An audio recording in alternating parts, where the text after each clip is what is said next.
Hmm. Berarti ntar di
Pak Awas, ini kalau mau nge-record gimana? Aduh, rame banget ya anak-anak. Nggak tahu.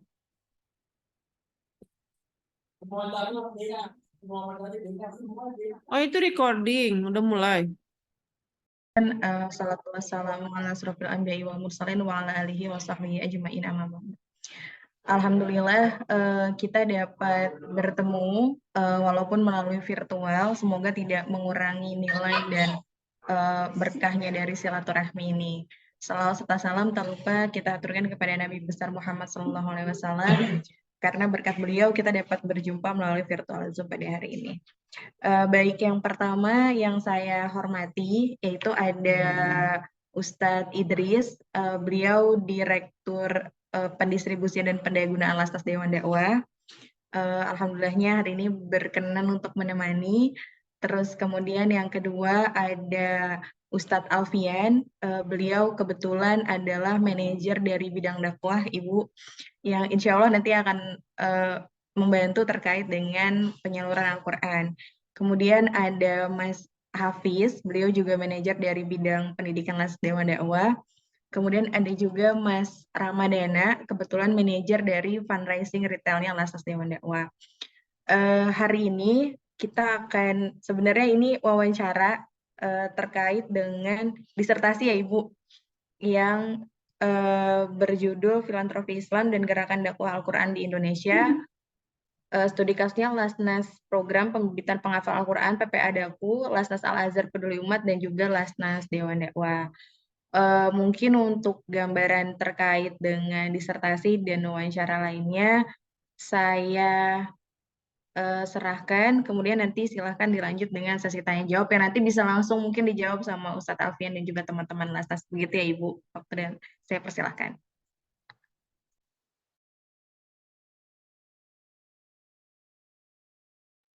Ya, Mbak. Baik. Ini udah bisa saya sambut langsung, Mbak? Sudah, mangga Ibu. Baik. Bismillahirrahmanirrahim. Assalamualaikum warahmatullahi wabarakatuh. Alhamdulillahirrabbilalamin. Hamdan wa syukranillah. Salatan wa salaman ila habibina Muhammad sallallahu alaihi wasallam ibni Abdullah. Allahumma salli wa sallim wa barik ala Sayyidina Muhammad wa ala alihi wa sahbihi wa ummatihi ila yaumiddin. Alhamdulillahirrabbilalamin. Izin Allah, hari ini Allah memperkenalkan saya khususnya Rina Susanti Abidin Bahren. Saya mahasiswa S3 dari program Sekolah Pasca Sarjana UIN Syarif Hidayatullah, konsentrasi syariah dan hukum, yang saat ini sedang menyusun disertasi atau penelitian dalam bidang filantropi. Terima kasih sebelumnya saya ucapkan kepada Mbak Zaima Latifah yang dari awal saya repoti untuk meminta izin, minta waktunya, koordinasi dengan kawan-kawan dari Lasnas Dewan Dakwah untuk bisa berkoordinasi dan berkooperatif tentang data-data yang saya butuhkan di penelitian disertasi ini. Sebelumnya saya sempat cari-cari kontak gitu untuk di mana saya bisa menghubungi Dewan Dakwah. Alhamdulillah karena izin Allah saya bertugas dan berkhidmah di Institut Darul Quran. Di sini ada Ustadz Tarmizi dan ada Ustadz Anwar Sani, dan saya dapat nomornya awalnya Ustadz Ade Salamun waktu itu. Jadi saya dapat nomor beliau dan saya hubungi beliau, dari beliau diarahkan ke ke nomor mana kemarin ya? Pak Heri ya kalau nggak salah Mbak. Ke Pak Catur Ibu. Oh, Pak Catur ya, mohon maaf. Ya, ke Pak Catur waktu itu. Lalu dari Pak Catur diarahkan ke Mbak Zaima.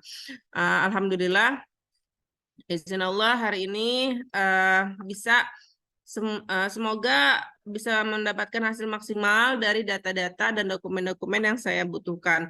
Sebelumnya juga saya ucapkan terima kasih sekali lagi karena ini online. Jujur sebenarnya kalau untuk melakukan perjalanan saat ini saya agak kurang bisa melakukan perjalanan jauh juga Mbak, sebab kondisi sedang hamil di trimester ketiga. Jadi mohon doanya juga dari Mbak Zaima dan ustadz-ustadz semua yang ada di sini. Semoga kehamilan saya ini walaupun sedang hamil besar tidak menghalangi saya untuk meneruskan penelitian dan menyelesaikan disertasi sampai selesai. Amin. Selanjutnya Saya sebenarnya mau sedikit memaparkan, walaupun proposal sudah saya sampaikan ke Mbak Zaimah. Intinya dari penelitian saya ini ada dua rumusan masalah besar yang harus terjawab, yaitu bagaimana pengaruh dari tokoh pendiri dan latar belakang dari lembaga filantropi, khususnya di Laznas Dewan Dakwah terhadap gerakan dakwah. Gerakan dakwah secara umum dulu, gerakan dakwah Islamiyah secara umum yang ada di Indonesia. Dan yang kedua, bagaimana dampak dari lembaga filantropi itu sendiri terhadap gerakan dakwah Al-Quran. Nah, kenapa saya tertarik untuk memaparkan tentang gerakan dakwah Al-Quran? Karena jalur untuk bergerak dalam syiar dakwah Al-Quran ini yang saya amati dari 3 lembaga yang saya teliti ini, dari PPPA Darul Quran, Laznas Dewan Dakwah, dan Laznas Al-Azhar Peduli Umat ini selalu akhirnya berawal dari pendidikan. Jadi dari pendidikan, dari basic, entah itu pendidikan madrasah sore atau rumah tahfidz atau mungkin pesantren dan lain sebagainya, baru nanti ada peluang-peluang untuk syiar dakwah yang lain yang terkait dengan Quran, entah itu ada wakaf Quran atau pemberian beasiswa untuk hafiz Quran atau untuk guru Quran gitu ya. Kalau di Laznas Dewan Dakwah, saya sejak memulai untuk berniat meneliti Dewan Dakwah ini, Laznas Dewan Dakwah, saya ikuti dari @Facebook-nya, itu ada, dari Instagram-nya juga. Dan di Facebook lumayan aktif ya, itu udah pakai AI ya kalau nggak salah. Itu ada sosok yang lumayan ganteng, itu saya nggak tahu siapa itu ya. Saya pikir itu animasi atau itu nyata atau enggak, saya nggak tahu itu siapa. Udah kebule-bulean gitu, orang luar gitu ya. Cuman bahasanya, mulutnya bergerak bahasa Indonesia, itu mengajak kita untuk berdonasi lah istilahnya di Dewan Dakwah. Begitu pula ada beberapa artis yang dijadikan bukan endorse ya, kalau di filantropi bahasanya apa ya Mbak ya? Kalau di barang atau produk kan endorse ya. Kalau di filantropi itu apa ya? BA ya, brand ambassador gitu ya. Iya, semacam brand Semacam itu ya. ambassador. Jadi saya lihat ada Meisya Siregar dan Bobby Romeo juga di situ di ads-nya di Facebook. Dan itu ada juga beberapa kegiatan terkait tentang pembangunan markas tahfidz kalau nggak salah di Palestina gitu. Nah, ini saya tertarik karena ini kan baru, kalau saya lihat sih ini baru ya dari gerakan Dewan Dakwah khususnya untuk yang di Palestina ini. Dan apakah sebelumnya itu sudah ada pijakan tentang syiar dakwah Quran seperti ini khususnya gitu. Kalau yang sepaham saya, sependek pengetahuan saya, secara segmentasi dari gerakan dakwahnya Dewan Dakwah ini kan lebih ke pelosok-pelosok tuh, lebih ke daerah-daerah pelosok tentang penanaman tauhid, tentang penguatan tauhid, akidah dan sebagainya gitu. Namun sekarang sudah beranjak juga tentang bagaimana syiar Quran yang luar biasa, termasuk dengan pemberian bantuan untuk guru-guru ngaji. Di situ juga ada program A2 Center kalau nggak salah. Ada A2 Center yang diinisiasi juga oleh Dewan Dakwah. Kalau Darul Quran, PPP Darul Quran dia punya pesantren dan rumah tahfidz gitu. Kalau Al-Azhar ini dia ada gerakan di RGI-nya, di Rumah Gemilang Indonesia, tapi itu tidak spesifik tentang Quran sebenarnya, lebih ke program tambahan tahfidz itu. Namun ada beberapa aspek dari nilai-nilai Quran yang kental sekali di Al-Azhar itu terkait tentang wakafnya. Nah, kalau di Dewan Dakwah ini nanti seperti apa gitu. Itu yang sebenarnya ingin saya teliti. Termasuk yang paling penting itu terkait tentang pengaruh tokoh pendiri gitu. Kalau di PPPA Darul Quran kan masih ada nih tokoh pendirinya masih hidup, yaitu Ustaz Yusuf Mansur. Jadi masih bisa saya wawancara, masih bisa saya kulik lah istilahnya gitu, latar belakang dan sebagainya. Walaupun bukan hanya beliau, nanti ada pimpinan-pimpinan yayasan yang lainnya gitu. Tapi kalau di Dewan Dakwah, sependek pengetahuan saya kan berawal dari semangat dakwahnya Muhammad Nasir. Nah, sementara beliau sudah nggak ada gitu. sementara beliau sudah tidak ada, namun ini semangat dan syiar dakwah ini tuh masih berlangsung gitu. Nah, ini apa yang membuat faktor itu terjadi gitu. Kalau yang di Al-Azhar secara sosok kan mungkin tidak ditampilkan ya, tapi secara pendiri itu yang saya tahu juga dari Buya Hamka. Kalau di Al-Azhar itu secara penamaan juga kan berawal dari situ. Sampai sekarang istilahnya kalau di Al-Azhar sendiri untuk tokohnya, tokoh sentralnya yang akan saya wawancara itu saya belum dapat nih, kebetulan dapat jadwal dari Al-Azhar insya Allah di tanggal 24 nanti. Harusnya di tanggal ini, hari ini, qadarullah beliau berhalangan sedang keluar kota diundur ke tanggal 24. Nah, kemarin Mbak Zaimah WA bisanya hari ini, Masya Allah, Alhamdulillah Allah mudahin. Tadinya saya udah agak sedih gitu lah, apa karena ini saya nggak bisa wawancara nih gitu kan, ke Al-Azhar nggak bisa, ke Dewan Dakwah nggak bisa gitu. Ternyata Alhamdulillah Allah izinkan, Allah mudahkan, semoga ini salah satu tanda keberkahan dan keridhaan Allah bahwa penelitian ini insya Allah akan bermanfaat gitu. Itu Mbak dan Ustadz semuanya ya, asatidz yang ada di sini, mukadimah sekilas. Ada beberapa pertanyaan yang sudah saya susun dan juga sudah saya sampaikan ke Mbak Zaimah dalam bentuk soft file gitu. Maka mungkin mohon maaf sekali kalau kehadiran dari Bapak-Bapak ini akhirnya menyita waktu antum semuanya hari ini untuk bisa saya repoti, saya rusuhi gitu ya. Semoga dihitung sebagai amal jariah kebaikan solehah untuk antum semuanya karena hari ini berkenan untuk bisa membantu saya meringankan beban saya untuk bisa meneliti tentang Dewan Dakwah ini gitu. Baik Ibu. Kalau tadi berarti kan gambarannya ini saya izin tangkap secara luas itu pertama dari gambaran dakwah secara luas ya Ibu, bagaimana dakwah pedalaman, terus juga Allah yarham panatsir gitu.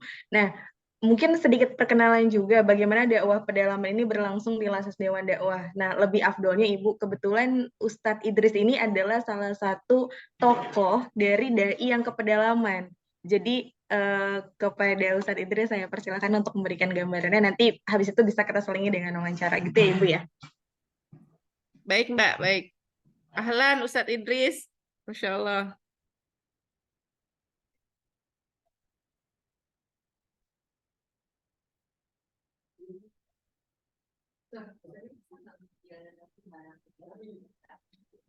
Mohon maaf Ustadz Idris ini yang di stay yang sekolah STID. tingginya itu juga bukan? STID Muhammad Natsir Ibu. Oh iya, beliau udah pernah ke idaku ini. Betul. Iya, saya nggak asing sama wajah antum, Ustadz. Kayaknya antum udah pernah ke idaku itu. Waktu Wajah awal-awal pasaran idaku kayaknya. tahun pertama lah kalau saya katakan.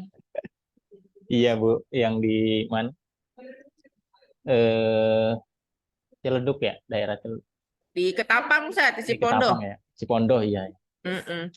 Ya, Ustadz, syukran Ustadz. Tafadhol, Masya Allah. Baik, Bismillah. Assalamualaikum warahmatullahi wabarakatuh. Assalamualaikum warahmatullahi wabarakatuh. Alhamdulillah, salatu wassalamu ala rasulillah, wala hawla wala quwata illa billah. Yang saya banggakan Bu Rina, Umi Rina, dan Mbak Ira, ya, dan teman-teman semuanya. Salam takdim, salam kenal dari kami, tim Lasnas Dewan Dakwah, ya, Bu Rina, Bu Ira. Mbak Zaiman mana? Oh, Mbak Zaiman. Ada ya.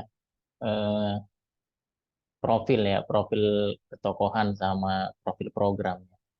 Sebenarnya ini kalau melihat dari dua permasalahan besar yang Bu Rina tadi sampaikan, sebenarnya harus wawancara ke tokoh-tokoh Dewan Dakwah. Karena kita sub bidang dari Dewan Dakwah itu di Jiswaknya. Mungkin lebih mendalam di program-programnya Dewan Dakwah, tapi untuk kemudian ketokohan, untuk menggali lebih dalam terkait peran Muhammad Natsir, mungkin bisa ngobrol, sebenarnya bisa ngobrol sama Ustadz Ade itu, sama Ustadz Catur juga itu. Lebih afdolnya ke Ustadz Afid mungkin Mbak Zaima ya, Ustadz Afid, Sekum gitu ya. Atau bisa, ya itu sih menurut Ane kalau terkait dengan ketokohan ya saat Hafidz Sholihin. Baik, dua pokok permasalahan tadi itu apa aja ya? Tentang ini Zat, sejarah berdiri lembaga sama kalau dari tokoh itu sebenarnya pergerakan dakwah itu Zat, yang menjadi Hmm, semangat sampai syiar dakwah itu sampai oke. sekarang di Dewan Dakwah itu masih hidup, masih berkembang, bahkan terus menemukan inovasi baru dalam program-program khususnya dakwah Quran ini Zat. Sebelumnya Ya kan mungkin betul tidak betul. terlalu menonjol ya tentang Hmm, dakwah Quran itu, lebih ke penanaman tauhid, akidah gitu kan ke pelosok-pelosok gitu Zat. iya Eh, insight yang saya dapatnya dulu dari STID lah begitu. Jadi awal mula kemudian program-program di daerah pedalaman sampai kemudian merambah ke Al-Quran, rumah tahfidz dan sebagainya, memang Muhammad Nasir melihat peluang lah. Gitu. Kalau kita lihat saat ini Muhammadiyah dengan karakternya pendidikan di beberapa sampai ke daerah-daerah juga, NU dengan pesantrennya yang melekat begitu, Kitab Kuning dan lain sebagainya.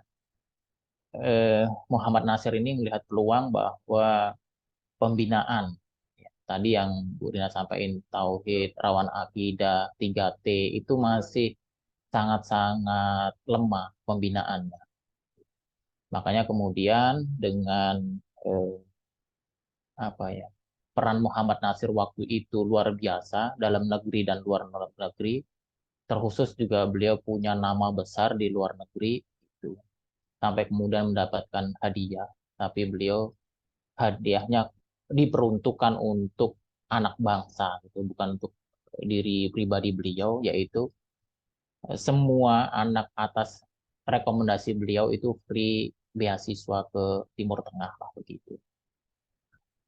Dari situ kemudian beliau mendapat kesempatan untuk memasukkan anak-anak negeri ini ke Timur Tengah.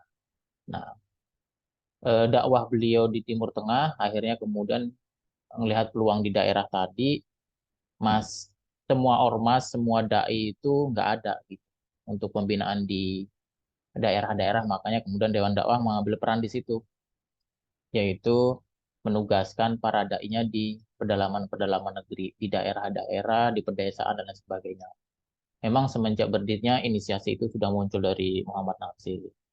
Eh, Dibuktikan dengan merintis dulu bukan sebelum Universitas Muhammad Nasir itu ada ya. Jadi ya semacam model kayak training berapa bulan, 4 bulan kalau nggak salah, 4 bulan, 3 bulan, selesai dididik sama Dewan Dakwah, disebar ke pelosok negeri. Akhirnya kemudian dengan kekuatan potensi dari luar negeri, berdirilah Universitas Muhammad Nasir waktu itu. Singkat cerita, nah, akhirnya eh, turun apa ya, turun grade lah, turun grade jadi Sekolah Tinggi Ilmu Dakwah Muhammad Nasir dengan isu luar biasa waktu itu ya terkait dengan teroris dan lain sebagainya, WTC produk dan lain sebagainya. Panjang lah itulah. Intinya akhirnya menjadi Sekolah Tinggi Ilmu Dakwah Muhammad Nasir hingga detik ini, hingga saat ini.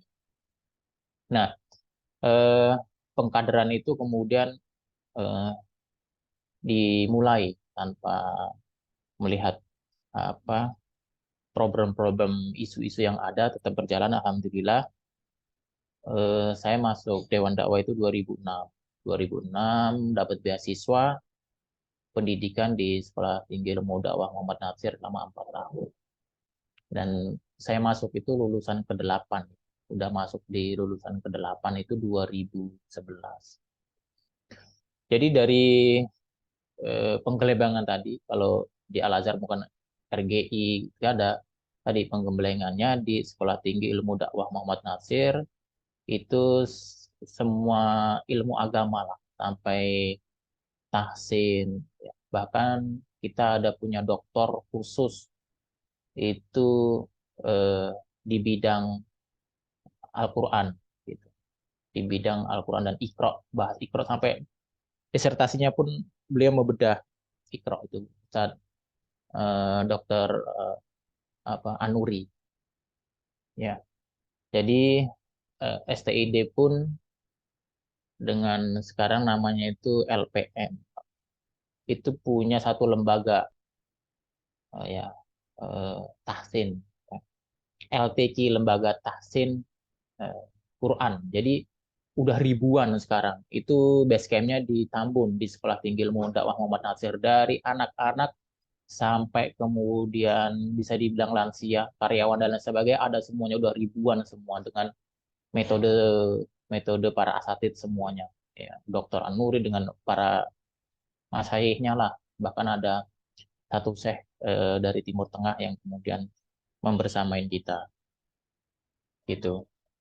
Eh, Anak-anak STID ataupun kader-kader dai pun dibekali lah ilmu itu gitu. Sampai kemudian menjadi program di filantropi ini, khususnya di Lasnas Dewan Dakwah dengan branding wakaf Al-Quran lah waktu itu, dengan rumah Qurannya, dengan produksi Al-Quran, include dengan pembinaan. Jadi wakaf Quran kita itu sudah include dari pengadaan Al-Qurannya sampai pembinaan guru-guru ngajinya sampai kemudian pendistribusiannya. Kalau secara fisik memang nggak sebanyak kayak Daku lah, rumah Quran, rumah tahfiz kita ya.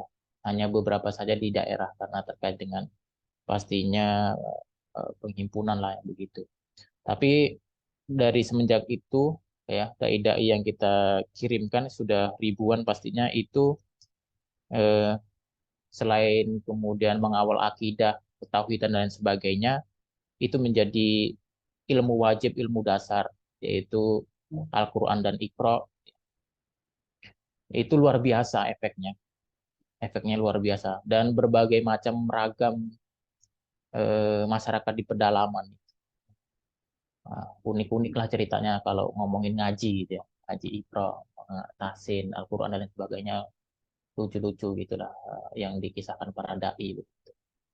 Yang ternyata ini menjadi program yang sangat menarik dan diminati banyak masyarakat.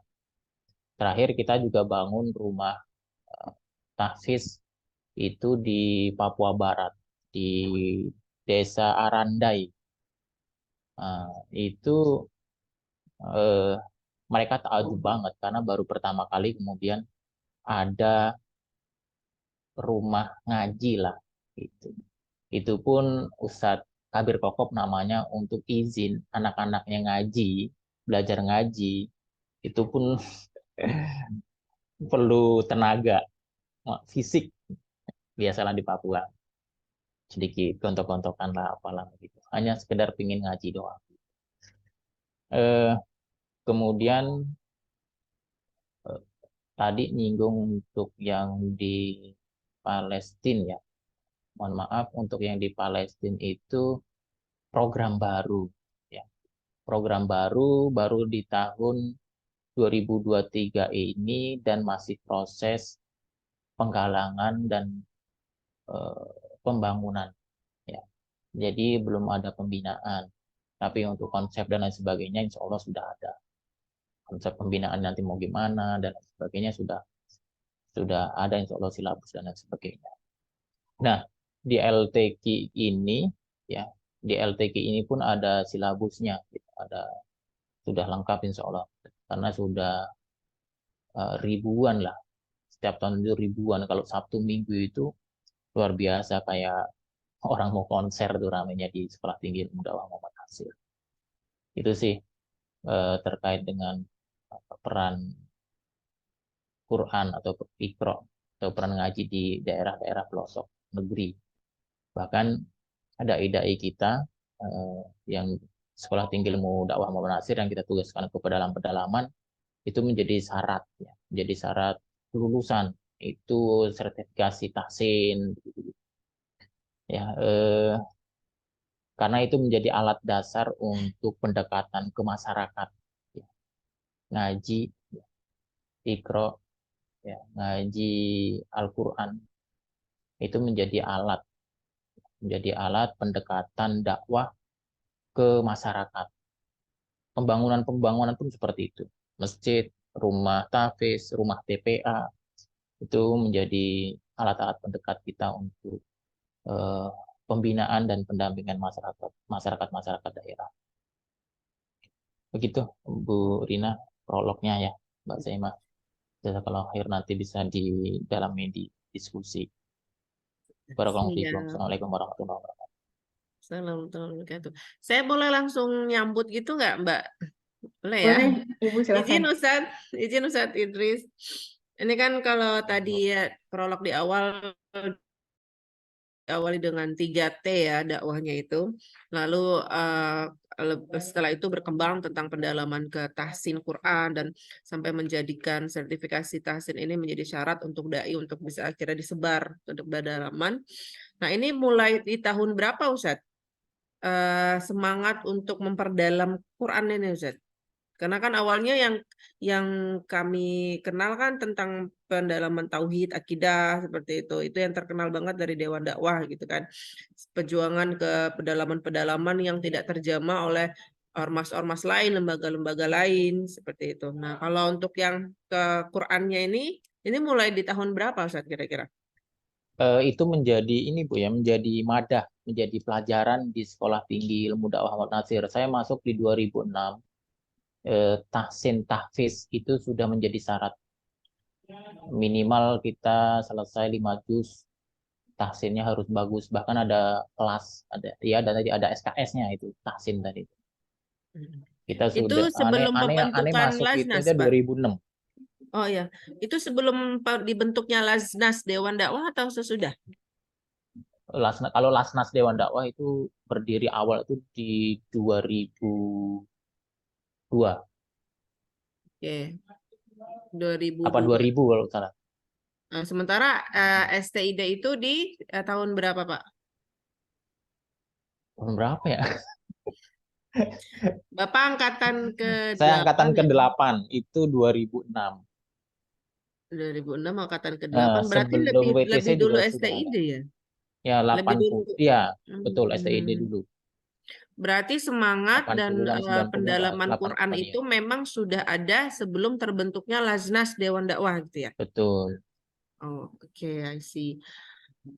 Karena Lasnas Dewan Dakwah ini kan program-programnya kan program turunan dari program-program yayasan gitu. Gitu. Baik.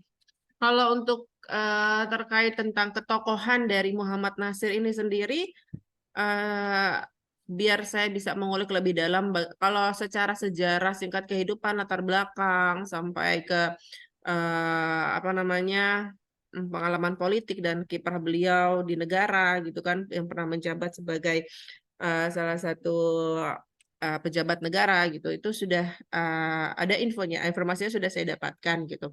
Cuman untuk lebih ke bagaimana sih gagasan dan gerakan dakwah beliau ini, nah itu keluarganya masih ada Pak, keluarga beliau apakah masih ada di jajaran pengurus Dewan Dakwah ini? Ya, kalau secara formal struktur sudah tidak ada. Cuma mereka tetap kami libatkan untuk koordinasi. Karena udah sepuh-sepuh banget Bu ya. Oh, sudah Masih ada. sepuh ya? Masih ada. Sudah keturunan keberapa Pak sekarang yang masih ada berarti? Masih anak kandungnya masih ada. Oh, masih langsung keturunan Yang beliau langsung masih ada ya?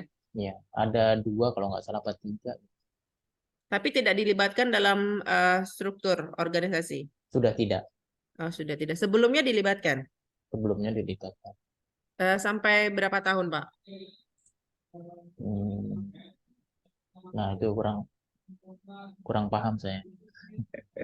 Menjabat sebagai Pembina waktu itu kalau nggak salah. amanah-amanah yang penting termasuk Pengawas. pembina ya, pengawas, lebih ke ya. pembina pengawas gitu ya.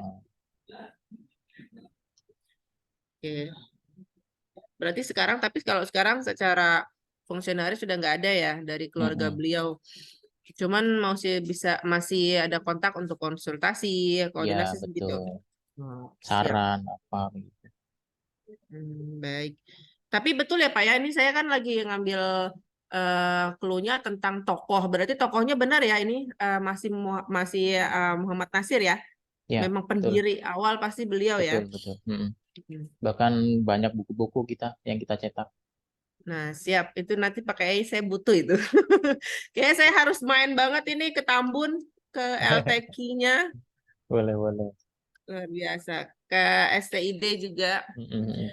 Eh, baik, kalau untuk pertokohan kayaknya udah cukup ya. Nanti bisa saya deskripsikan dari hasil pemaparan Ustadz Idris dan dari beberapa tulisan-tulisan mengenai Muhammad Nasir Betul. dan semangat dakwahnya. Mungkin untuk lebih dalamnya tadi tentang Al-Quran, tentang bagaimana ada program barunya yang baru akan terlaksana, baru ini ya, baru mulai fundraising untuk yang di Palestina ya Pak ya. Palestina ya baru. 2023. Nah, ini kalau untuk di Palestina ini ada jaringan ke sana tuh lewat mana, Pak? Ada beberapa mitra kita. Oh, dari donatur. Eh, Mitra penyaluran.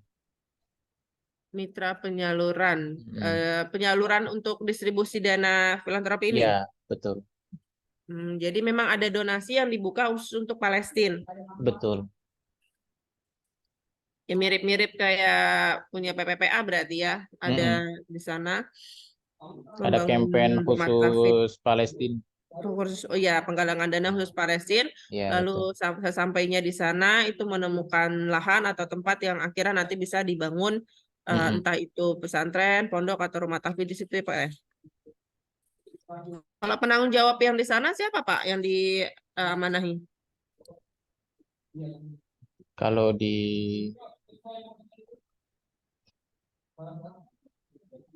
Nah,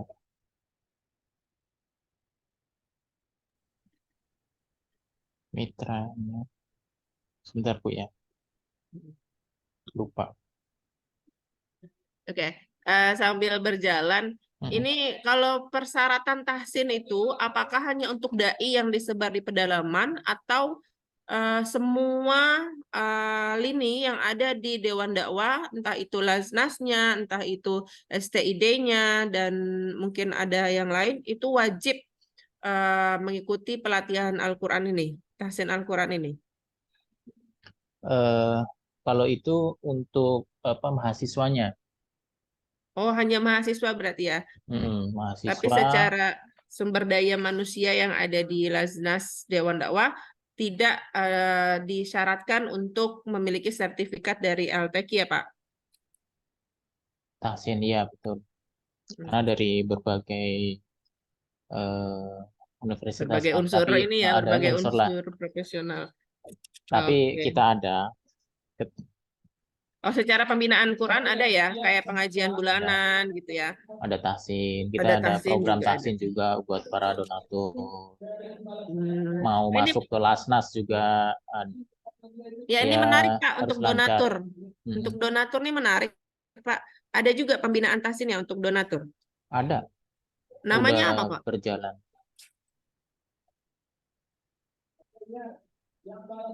Di bawah ini kita, di bawah program kita masih ya. Namanya dari program apa itu? Tahsin. Oh, Namanya tahsin. namanya tetap tahsin, tapi segmentasinya ke donatur ada ya? Namanya Atwa Sat. Yang tadi Apa? Ibu namanya Atwa yang tadi disebut Oh sama ya, Ibu iya, Rina. A2 Center itu ya? Betul. Oh Oh, ya, yang itu. Oh, iya iya iya. jadi A2 Center ini juga diperuntukkan untuk donatur ya Ustadz ya? Betul betul. Untuk donatur dan umum gitu.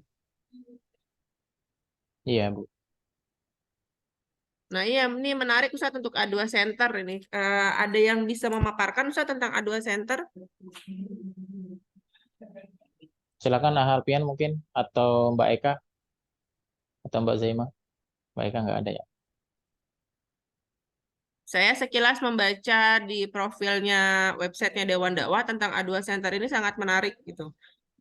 Ini siapa yang menginisiasi, lalu kenapa dinamakan A2 Center, dari orientasinya itu apa gitu. Oke, ini bagian A2 Center ya Ibu. Tadi saya maaf, Ibu tadi ada telepon sebentar. Iya Mbak. Oke. Kalau mau Ustadz Ana Idris, bantu mungkin boleh, apa yang mau ditanya nih? Barangkali Ana ada yang bisa jawab. boleh. Ya, ahlan Ustadz, ahlan Ustadz. Gimana tuh? Ya, tentang A2 Center, Ustadz. Ini sangat menarik sekali karena salah satu segmen penting yang nanti saya cantumkan di dalam penelitian tentang A2 Center ini. Ya, tadi benar halnya bahwasanya A2 Center ini salah satu bentuk service koordinator ya, dan juga dibuka sama umum. Dan ini berbayar. Anda juga kurang paham harga biayanya berapa untuk A2 ini. Kemudian untuk A2 ini sejauh ini masih untuk service koordinator yang awat. Jadi yang Iwan masih on progress lah istilahnya. Dan untuk A2 Center ini juga memang jumlah apa ya, santrinya juga masih bertahap ya, belum sampai 100. Ya biasalah keluar masuk lagi, keluar baru, begitulah. Sedang gurunya sendiri juga saat ini bisa mengcover sekitar sudah 3 orang guru. Waktunya itu tentatif, gimana kesepakatannya. Kemudian A2 Center ini juga punya silabusnya, seperti dengan LTQ. Aneh sempat ya studi banding lah, bukan studi banding, asal diskusi aja. Aneh juga megang dari A2 Center sama LTQ, silabusnya seperti apa. Memang ada sedikit persamaan, tapi memang masing-masing punya cara mengajar yang berbeda gitu. Kalau A2 Center sama LTQ punya buku pandu masing-masing lah gitu. Kalau LTQ kan buku apa namanya, buku pandunya lebih kepada yang menginduk ke apa tadi itu, Ustadz yang tadi saat itu. Dokter Anuri. Iya, Dokter Anuri gitu kan. Kalau seandainya yang Atwa ini mereka punya metode masing sendiri, tapi memang berbasis dari LTQ sendiri. Karena waktu mendirikannya juga mereka studi banding dulu ke LTQ seperti itu. Untuk tokohnya yang mencetuskan A2 Center ini siapa, Ustadz? Atau memang pembina atau direkturnya di periode itu, di periode Lasnas itu sendiri atau gimana? Kalau sepemahaman Anda ini dari tim CRM ya, sebagai bentuk pelayanannya. Jadi dari tim CRM sendiri yang mendirikan untuk A2 ini, Dari tim Lasnas sendiri. tim Lasnas. Oh, jadi ini terpisah dari STID ya? Ini sudah masuk langsung ke programnya Lasnas ya, Ustadz ya? Betul. Kalau STD tadi LTQ yang dibilang Ustadz Idris, yang tadi sampai 1000 itu kan, itu untuk offline-nya. Online-nya juga ada santrinya. Online-nya itu untuk yang di STID, yang LTQ itu? Baik yang di Atau yang LTQ di A2? maupun A2, ada offline, ada online-nya. Oh, ada. Penamaannya sama, hanya bedanya ini kelas online, kelas offline gitu ya? Betul. Kan kalau LTQ kan Iwan Awad, bahkan sampai anak-anak gitu kan. Nah, kalau sejauh ini kalau A2 kan masih baru merintis lah. Ya segmennya masih ke donatur sama umum. Gitu. Sudah berjalan 3 tahun ini kayaknya deh ya. Kayaknya Anda kurang paham dah. Sudah 3 berapa? tahun ya. Oh, jadi penamaannya tetap A2 Center, tapi kelasnya tinggal dibedakan offline dan online ya, Ustadz? Ya, Betul. kurang lebih itu. Iya, karena kalau di Darul Quran kan ada namanya Quran Call, itu program dengan nama sendiri Quran Call itu untuk yang online. Kalau yang offline sendiri itu adanya di rumah-rumah tahfidz, di pondok-pondok gitu. Berarti ini tidak ada penamaan khusus ya Ustadz ya? Hanya dibedakan kelasnya saja, online Betul. atau offline gitu ya? Kayak berarti seperti ini ya, siapa namanya, Cinta Quran Call juga ya. Dia pakai itu juga penamaannya setahu Anak tuh. Ya, seperti itu sebenarnya teknisnya sama sih, cuma penamaannya aja berbeda gitu. Nah, kalau untuk online seperti itu. Justru sebenarnya Anak juga pengen belajar nih di sana tuh. Kalau saya diizinkan, Anak juga orang Tangerang gitu kan, saat itu malah duluan lagi ke sana. Ahlan Ustadz. Antum Tangerang mana Ustadz Alfian? Di Rajek, tahun kemarin anak-anak ngikut santri fest. Oh, di Rajak. Ya, dekat Iya, Ustadz sama lokasi rumah saya. 2023 adakan lagi lah santri fest. Siap. Rajak itu dekat Ustadz. Saya di Kemiri Ustadz, di Kampung Kemiri. Saat dekat rumah antum saat Idris. Ustadz Idris di mana emang rumahnya? Sama di Rajek juga sama kayak Ana. Oh, Atau sama. ke Kemiri Masya mah Allah. nggak nyampe setengah jam. Wah, ini bisa saya mampirin ini kopi darat nanti ke rumah Ustadz Idris atau Ustadz Alfian. Siap, siap, siap. Oke, baik. A2 berarti sudah. Ini berarti A2 masih untuk yang akhwat ya Ustadz ya? Doakan supaya bisa menggarap atau menggrabnya Iwan juga. Oh, baik-baik. Selama ini ya udah berjalan untuk akhwat kurang lebih 3 tahun ya Ustadz? Ya mungkin Betul. sedikit tahu tuh. Ana kurang tahu berapa lama. 3 tahun ini. Oke. Baik. Oke, untuk sejarah pendirian, tokoh, dan lain sebagainya, itu nanti bisa saya cek-recek di website karena kan tidak jauh berbeda ya kalau yang ada di website tentang sejarah, tentang latar belakang gitu. Cuman apa juga tentang visi misi. Kalau untuk visi misi sendiri ada perubahan nggak Mbak Zaimah dari tahun-tahun sebelumnya gitu? Atau penamaannya ada perubahan nggak? Kalau di Al-Azhar kan ada beberapa perubahan penamaan itu. Ada kalau yang sekarang baru ada penamaan Al-Azhar Peduli Umat. Nah, sebelumnya itu beda lagi namanya gitu.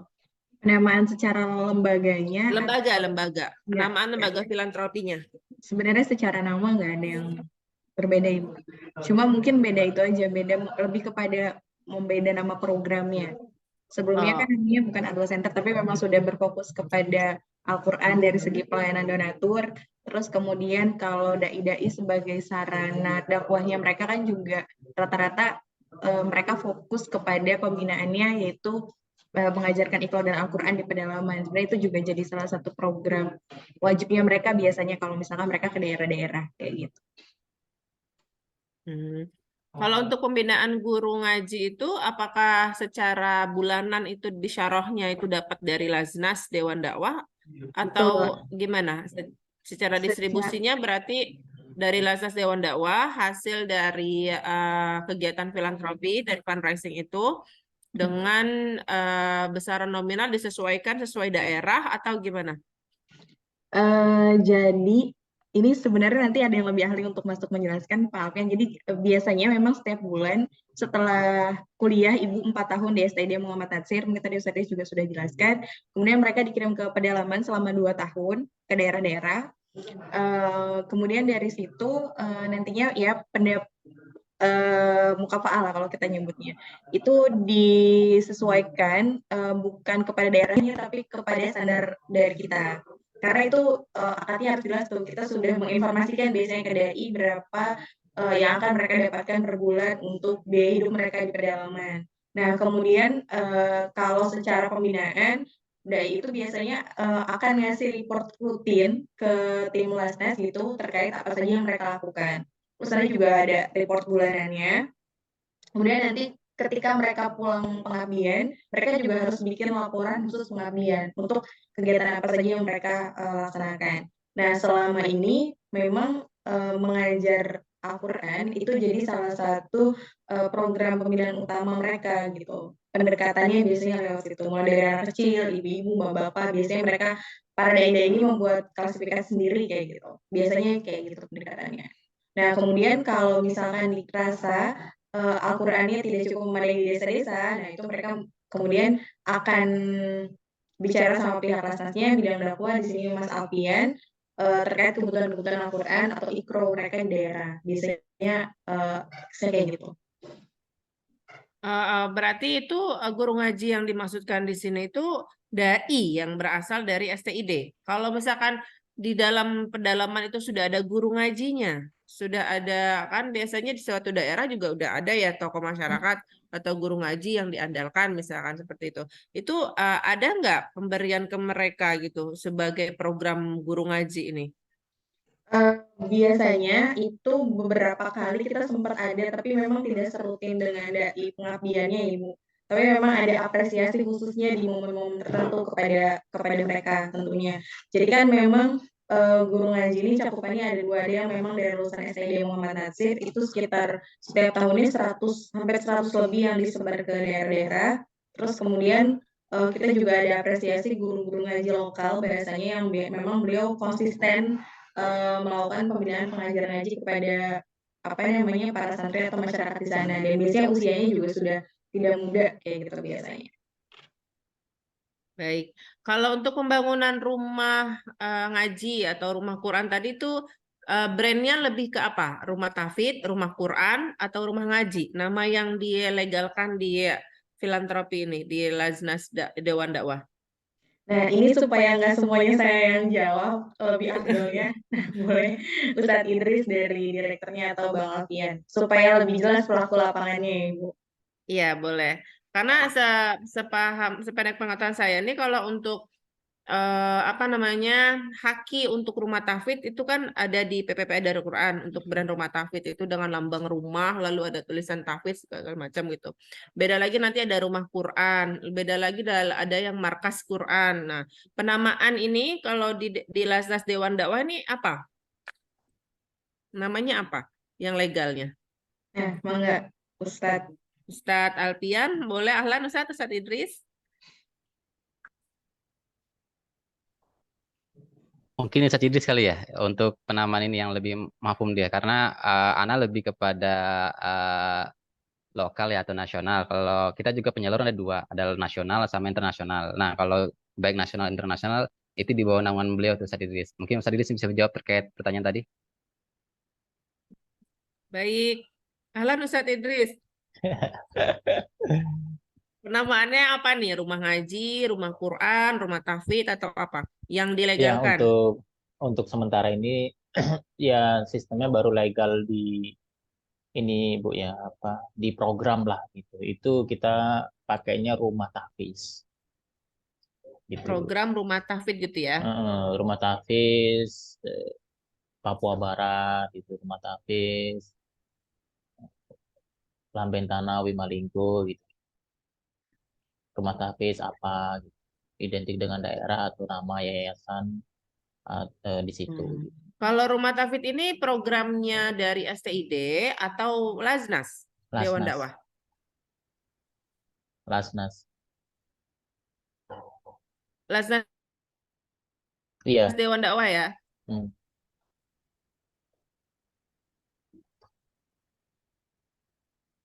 Ini sinyal di saya ya kayaknya. Halo. Iya, halo. Iya. Sinyal di Dan saya itu, kayaknya. ya, dan itu juga menjadi kalau nggak salah ya Alfian di buku panduan dai itu kalau nggak dulu itu seingat saya itu juga menjadi KPI keberhasilan dai salah satunya itu bisa bikin rumah tahfidz di daerah-daerah gitu. Hmm. Salah satunya Oh, itu jadi cuma memang rumah belum tahfidz itu dibangun oleh para dai ya, Ustaz? Dai yang diterjunkan itu. ininya sama kita Lasnas. Cuma input untuk titik dan potensinya kan dari dai semuanya. Kalau untuk kepemilikan, Ustaz, kepemilikan ini apakah semua rumah tahfidz ini nanti akhirnya ada di bawah kepemilikannya Lasnas atau ada personal yang mau punya sendiri rumah tahfidz tapi dibantu gitu sama Lasnas? Selama ini sih atas nama Dewan Dakwah. Oke. Kalau Jadi yang personal belum ada. tidak ada yang istilahnya rumah tahfidz mandiri ya, secara Nggak ada. personal dia punya gitu. Iya, Jadi ya semuanya atas nama Lasnas Dewan Dakwah. Oke, baik. Dewan Dakwahnya sih mungkin juga nanti kita sambungkan ke Dewan Dakwah daerah. Intinya proyek-proyek yang kita bikin di daerah-daerah itu kita konsolidasi atau koordinasi lah sama Dewan Dakwah daerah. Ya, baik. Kalau untuk saya ulangi sekali lagi, mohon maaf ya Ustadz, kalau untuk penamaan Oke. berarti programnya rumah tahfidz dan untuk kepemilikan itu memang masih di bawah Lasnas Dewan Dakwah, bukan di Ya, bawah kepemilikan personal atau siapapun betul. mungkin. Kalau di perbandingan dengan yang di PPPA kan ada dua macam rumah tahfidz, ada rumah tahfidz mandiri, ada rumah tahfidz binaan. Kalau rumah tahfidz binaan itu yang memang dibina oleh PPPA dari segi kurikulum dan juga pembiayaan mukafaah bagi guru-guru yang ada di rumah tahfidz tersebut. Kalau yang di rumah tahfidz mandiri itu memang secara personal dia mau mengembangkan rumah tahfidz, hanya meminta brand, lalu akhirnya meng-ATM-kan kurikulum gitu, amati tiru modifikasi itu kurikulum dari rumah tahfidz ke rumah tahfidznya, rumah tahfidz yang dimilikinya. Tapi secara pendanaan, secara apa namanya fundraising dan lain sebagainya itu di luar dari Lasnas gitu. Kalau yang di Dewan Dakwah berarti semuanya sampai saat ini dari awal pendirian program rumah tahfidz sampai saat ini ada di bawah naungan Lasnas Dewan Dakwah. Itu ya, Ustaz ya. Betul, Bu. Masya Allah, luar biasa. Baik. Selanjutnya ini kalau yang bagian fundraising siapa tadi ya Mbak? Ustadz siapa ya? Ada Ustadz Ramadana, tapi tadi sedang sebentar Ibu dicek dulu apakah orangnya hadir tadi sedang. Masih dipanggil sama tim audit. Oh iya sedang. Nah kebetulan di kantor lagi ada. Ya Allah, mohon maaf ini saya jadi merepotkan. Mungkin sedang ada Ya. yang tugas lagi hari ini ya. Ya, hari kemarin sama hari ini kita lagi ada tim audit. Oh, Tadi Masya saya Allah luar biasa. Ini saya dikasih waktu berapa menit lagi nih Mbak Zaimah? Sepuasnya Ibu aja. Masya Allah luar biasa. Baik. Kalau untuk kendala Ustadz, ini mungkin Ustadz Idris yang lebih paham juga ya, dan Ustadz Alfian ini mungkin kendala untuk dakwah Quran ini tuh dari sisi internal dan eksternalnya apa Ustadz?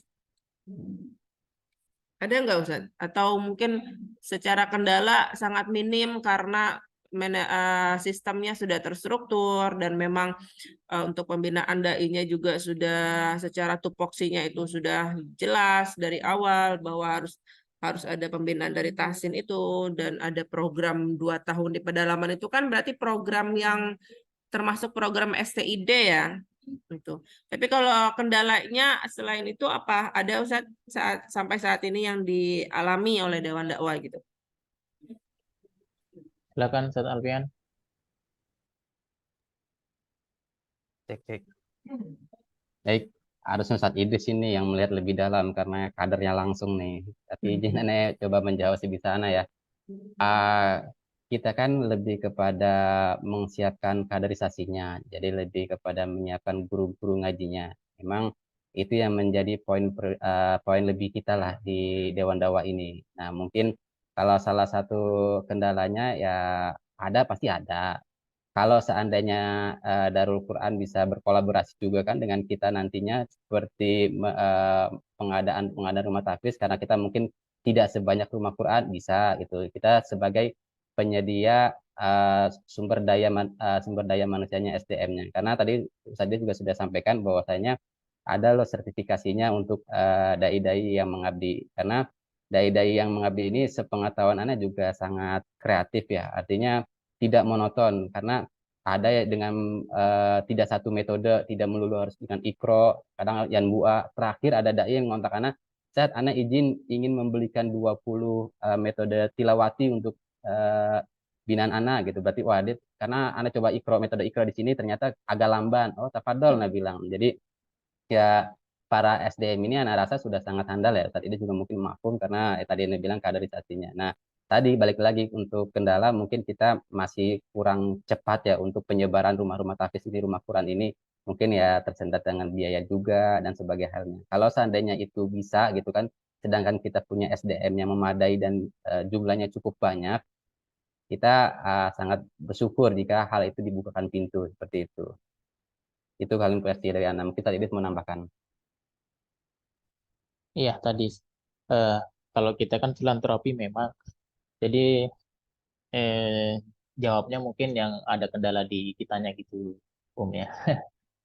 Benar yang Alfian sampaikan, kita memang terkendala di penyebaran titik-titik fisik rumah sakit itu. Secara SDM tadi saya sampaikan kita sudah cukup lah, sudah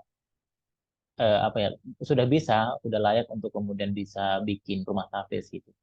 Cuma tadi sekali lagi terkendala di pendanaan ya, pendanaan. Jadi kita masih prioritaskan yang sangat-sangat membutuhkan. Kalau ngomong butuh, hampir di semua daerah, hampir di semua titik itu sangat butuh.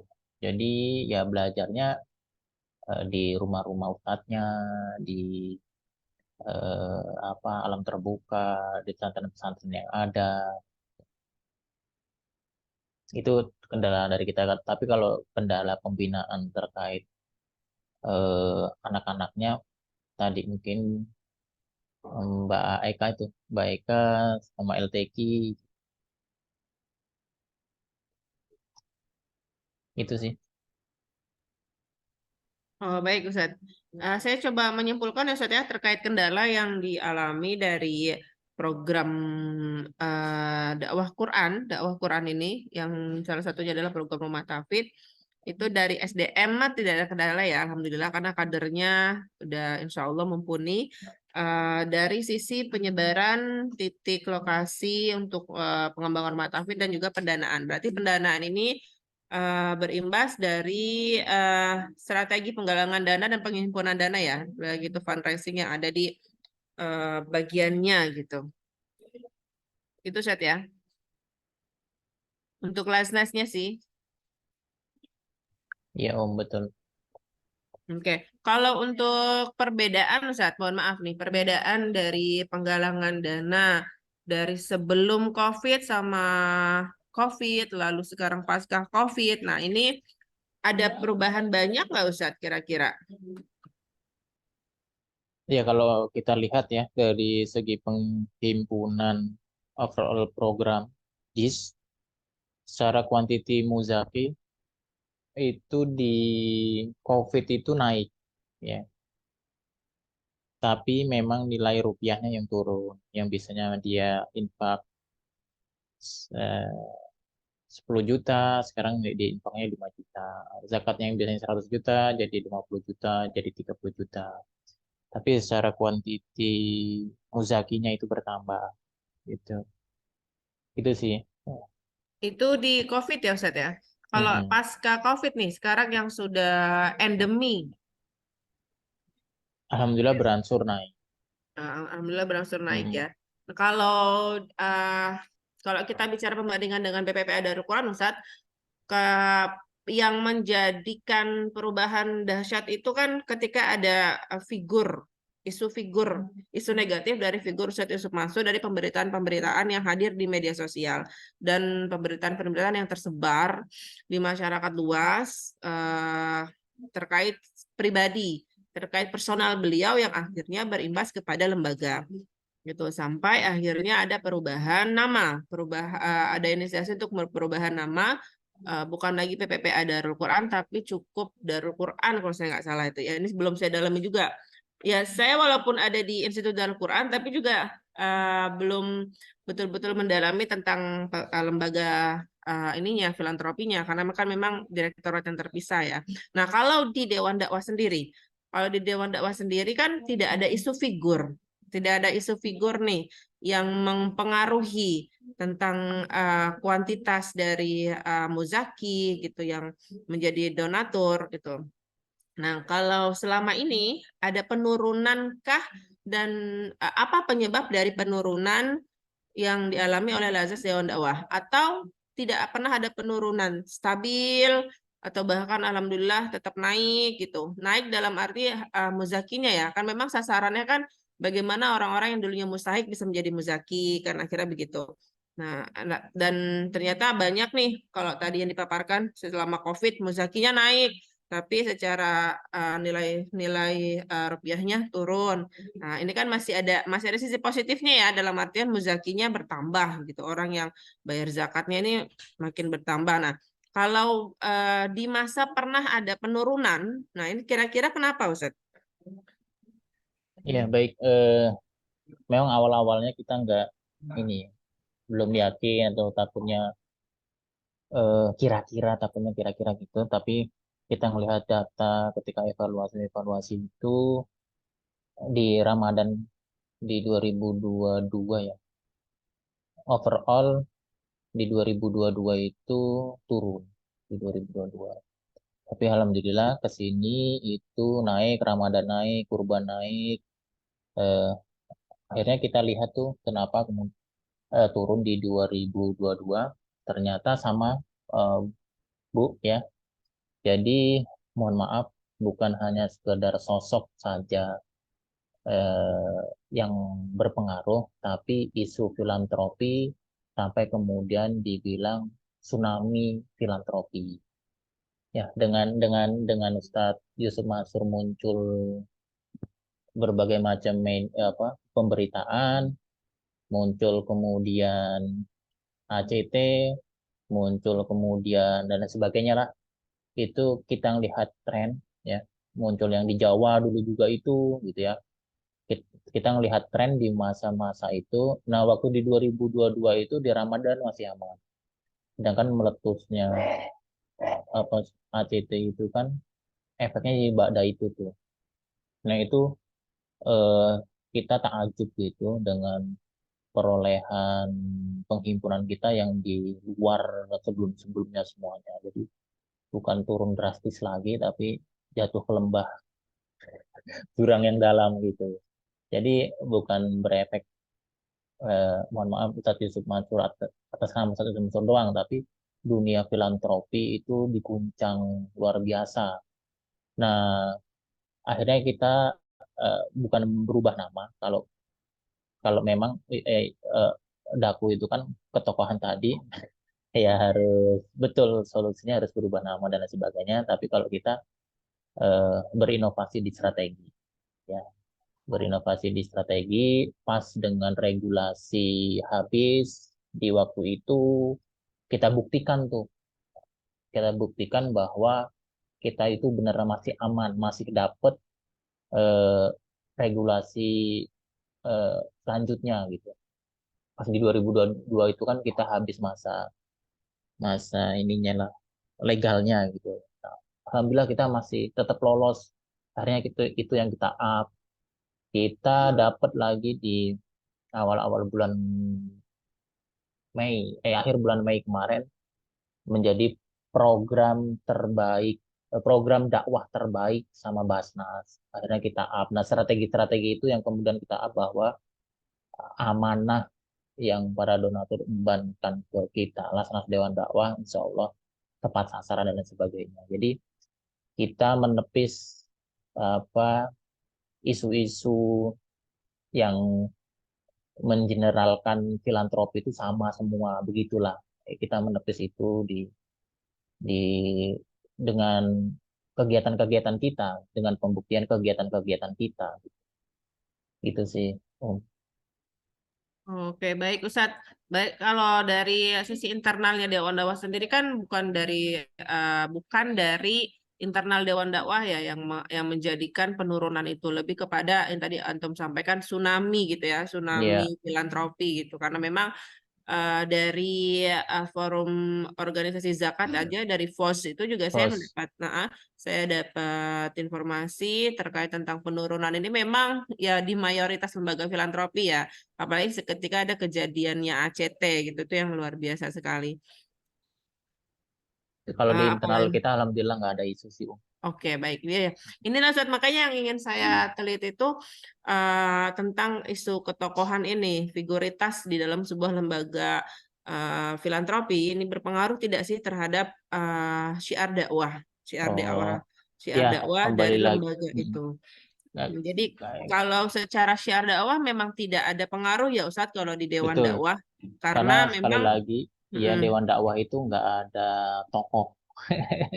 Nggak ada, maksudnya nggak ada tokoh yang menonjol seperti, mohon maaf, Ustadz Yusuf Mansur, Ya Ustadz. seperti siapa Fadilan Garamata, seperti ya pokoknya intinya lembaga zakat yang eh, baik tokoh lah begitu itu Dewan Dakwah nggak ada. Jadi alhamdulillah masih aman sih. Oke, baik. Berarti tsunami-nya masih tergolong aman ya, Zat? Ini PPPA kena tsunami banget ini, Zat. Luar biasa kawan-kawan di PPPA juga ini luar biasa fighting-nya. Ya memang lagi wayahnya, saya bilang. Memang lagi wayahnya ada seperti ini. Semua Kayak harus apa dijalani. Ustadz ini AA ya. Iya, dulu kan AA gini Ya kita tuh. sharing-sharing sih kalau di pos itu luar biasa juga efeknya ke lembaga zakatnya DT.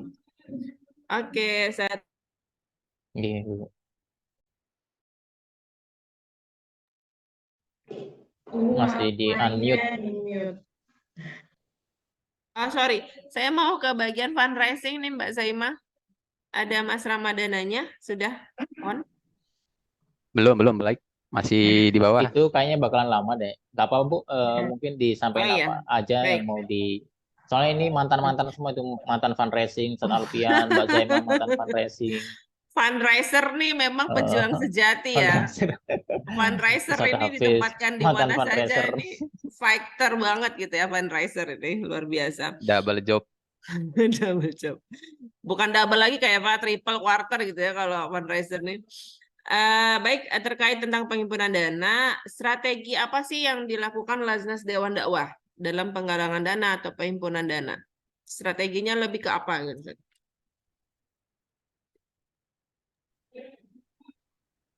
Aneh lagi nih saya. Boleh Ustaz Idris. Jadi Ustaz Idris sebelum ke program beliau jadi manajer fundraising Ibu. Jadi boleh Ustaz. Dan Zaman Ana dulu kalah staffnya itu dulu. mah, Langsung ke beliau aja. dan Baik. tema timnya.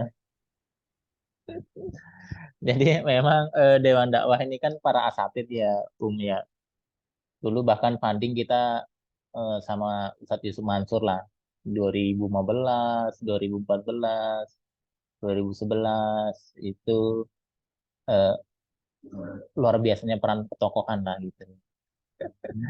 Sebenarnya dulu-dulu itu krisis ketokohan Dewan Dakwah gitu kan. Semuanya nggak mau ada yang di-up di media gitu. Itu ngaruh juga ternyata di efeknya di filantropi kita di Lasnasnya begitu.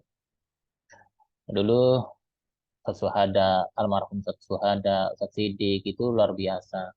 Ada power-power untuk menjadi wasilah funding kita gitu.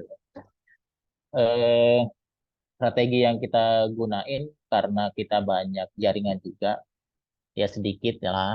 Aneh kemudian silaturahim ke PPA, ke Ustadz. Karena dulu Ustadz itu, apa tadi siapa itu kan Ustadz dari Tarmizi. Tarmizi kan dari sini tuh, makanya silaturahim Iya. ke sana gitu kan. Ya sedikit ATM lah begitu. Akhirnya kemudian kita menggerakkan para asatid Dewan Dakwah di eh, Jakarta maupun daerah gitu. Buat para ya gampangnya jadi simpul lah. Offline dulu kita gerakin di offline, tapi dengan berkembangnya eh, zaman, berkembangnya isu juga, apalagi ditambah dengan adanya COVID kemarin, jadi Lasnas Dewan Dakwah berpikir keras untuk merubah main di online. Akhirnya di 2019 itu hmm, kita fokus hampir, mungkin semua lembaga juga ya, karena COVID itu ya, di online gitu ya. Kalau dulu kita masih banyak offline lah, direct indirect gitulah, presentasi, ceramah, nebeng-nebeng kayak YM, Ustadz YM gitu lah. Eh, Closer-closer itu bertebaran lah. Kenceleng macam-macam lah, direct indirect itu kita masifkan. Akhirnya 2019 kita merambah ke online, pun online iklan, Facebook Ad, apa semua media sosial yang bisa kita maksimalkan dengan konten-konten para dai di pedalaman yang tadi Mbak Zainab sampaikan, mereka harus report per bulan, nanti feedbacknya mukafaah gitu ya. Kalau nggak ngasih report nggak dapat bisa roh mukafaah gitu kan. Itu menjadi alat ataupun senjata kita untuk main di online itu. Alhamdulillah sih itu cukup baik ya strategi itu di online. Makanya kemudian muncul tadi eh, donatur naik pesat tuh. Kuantiti donatur tuh naik pesat. Walaupun ya donasinya 10.000, 5.000, gitu kan. Yang tadi saya bilang karena COVID dan sebagainya. Tapi kedermawan orang, kesadaran orang untuk berbagi itu tinggi. Mulai COVID itulah. Sampai alhamdulillah hingga sekarang dengan inovasi strategi para dai selalu report di kita, potensi-potensi daerah yang ada disampaikan ke bidang dakwah, divisi dakwah itu kita up ya dengan koordinasi dengan tim Markom, marketing komunikasi itu sangat efektif hingga detik ini, dan tentunya kita sinergi dengan mitra-mitra BUMN, mitra sejenis, lembaga zakat dan lain sebagainya. Itu juga kita eh, apa, lakukan gitu. Dengan funding-funding, strategi-strategi retail tadi Mbak Sema sampaikan di devisinya Ustadz Ramadana, pun kita gunakan. Kalau untuk di lembaga filantropi Indonesia, Dewan Dakwah masuk jadi anggotanya nggak, Ustaz? Yang luar negeri itu ya, Mbak Zaya? Lembaga Filantropi Indonesia. Nah, ini kan banyak nih lembaga-lembaga filantropi yang masuk ke dalam situ. Kalau Dewan Dakwah sendiri masuk ke dalam situ nggak, Ustaz? Lembaga filantropi itu maksudnya asosiasinya atau gimana nih? Iya, FI, singkatannya FI, Filantropi Indonesia. Dalamnya ya macam-macam, ada dari lintas agama, lintas ya gitu, kultur juga semua. Kalau Dewan Dakwah ada masuk ke situ juga nggak, Mbak? Kalau dewan-dewannya kalau dewan-dewannya secara pasti saya kurang tahu Ibu, karena selama ini yang kita tahu asosiasinya baru Lasnas yang terhubung kayak gitu. Kalau dewan-dewannya secara personalnya kami kurang tahu. Mungkin Iya. nanti pas lagi sesinya. Berarti mungkin ikutnya FOS ya, Mbak ya? Anggota FOS. Anggota POS, anggota Poros juga kami masuk ke dalam. Terus asosiasi luar negeri juga kita masuk Ibu. Lasnasnya ya Ibu, bukan Iya, dewan. Lasnas ya. Betul, mohon maaf, Lasnasnya. Lasnasnya, Lembaga Filantropi Dewan Dakwahnya ini. Iya, betul. Baik. Kalau untuk crowdfunding, ada nggak di Dewan Dakwah crowdfunding, di Lasnas Dewan Dakwahnya? Kan tadi ada fundraising. Kalau kita bicara crowdfunding, ada nggak di Lasnas Dewan Dakwah?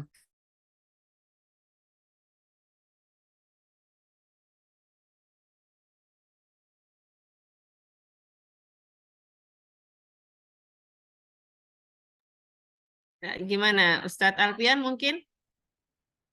Kalau crowdfunding sendiri kan kita juga di website kita juga ngimpun tuh. Kita juga ada menggalang banyak sekali campaign ya, ratusan ya. Itu secara internal. Kalau secara eksternal juga kita juga join sama beberapa crowdfunding apa aja ya, Anda lupa. Ya kayak Beramal Jariah dan sebagainya kita juga ada campaign kita yang nempel di situ. Gitu. Kalau untuk CSR, yang corporate apa namanya, social responsibility itu ada saat kemitraan dengan CSR perusahaan Ada apa gitu. seperti tadi disampaikan. Nah, kalau CSR ini sebenarnya Mas Dana tadi harusnya yang menyampaikan karena beliau langsung berbenturan saat ini langsung ke mitra-mitra. Tapi kalau ditarik mundur sebelum Mas Dana, Ustadz Idris langsung ke mitra-mitra nih. Nah, balik lagi nih ke Ustadz Idris nih. Gimana Ustadz Idris?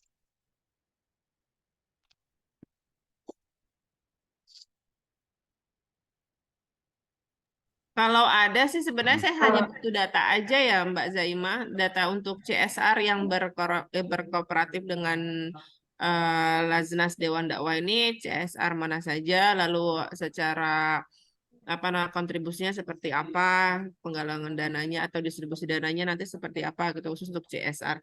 Nah, ada satu lagi nih yang saya mau kulik tentang ada nggak sih dakwah filantropi pada generasi milenial di Laznas Filantropi Dewan Dakwah?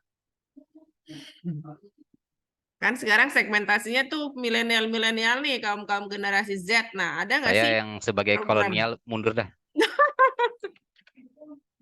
Masya Allah. Gimana? Ada nggak kira-kira? Kalau dakwah maksudnya istilahnya sosialisasi filantropi lah Ibu kepada generasi-generasi milenial gitu ya.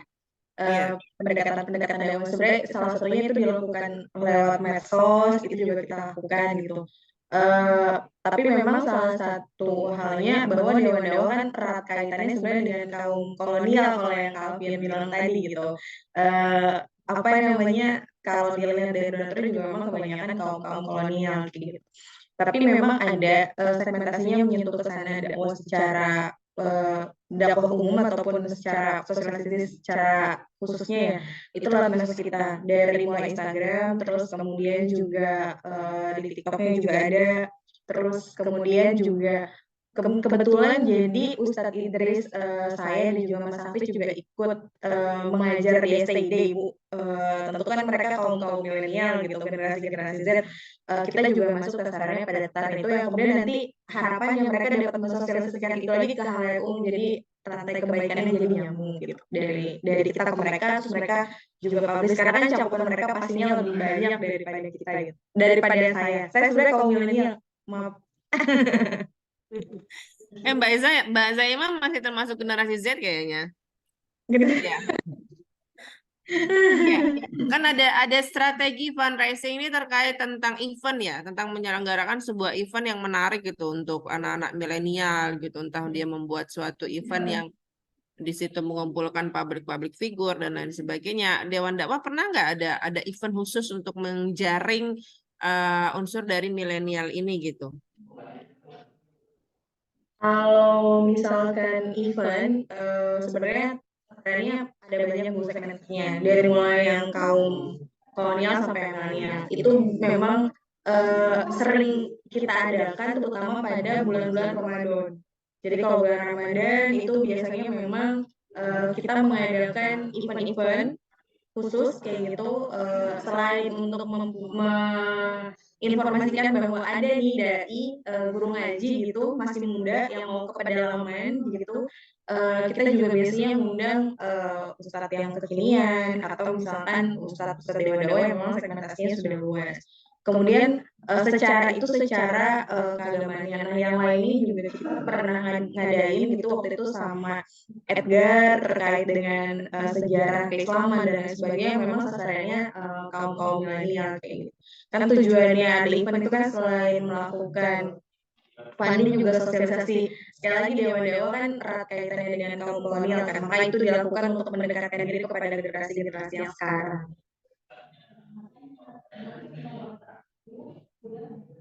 Oke, baik. Menarik ya kalau ketika akhirnya dai-dai ini memang usianya masih generasi milenial yang dikemas dalam istilahnya marketing komunikasinya ini segmennya anak-anak generasi Z ya, diaktifkan di Instagram dan lain sebagainya. Nah, kalau terkait brand ambassador, ada nggak brand ambassador dari kaum milenial? Selain dari aplikasi AI itu? Kalau brand ambassador sebenarnya Mas Dana yang punya listnya sih. Saya lupa Ibu karena nggak kenal sama selebgramnya ya, tapi atau enggak siapa namanya? Zaid Samosir, terus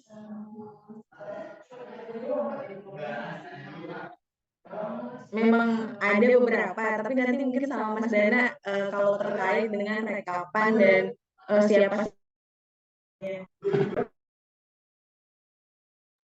kayaknya Mas Ramadananya balik ya Mas Alfian.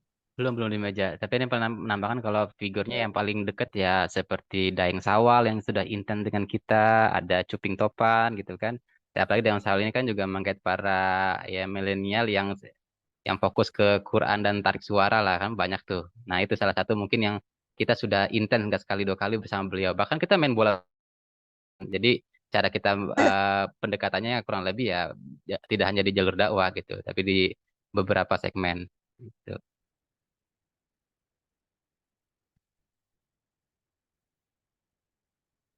Oke, baik. Syukran Ustadz dan Mbak Zaimah. Nah, sekarang terkait ini Mbak, tentang mekanisme pendistribusian dana. Program apa dulu yang menjadi unggulan, yang ketika dana itu memang sudah terkumpul, ini yang harus diutamakan gitu. Selain zakat ya, kalau zakat kan otomatis karena memang sudah ada mustahiknya yang harus tersampaikan amanah tersebut gitu. Kalau untuk penggalangan dana yang lain gitu, yang sifatnya itu dari fundraising, entah itu sedekah atau dari crowdfunding atau dari CSR itu, kira-kira kalau dari Lasnas Dewan Dakwah itu unsur mana yang lebih diutamakan untuk secara pendistribusiannya ya? Kak Alfian mau jawab?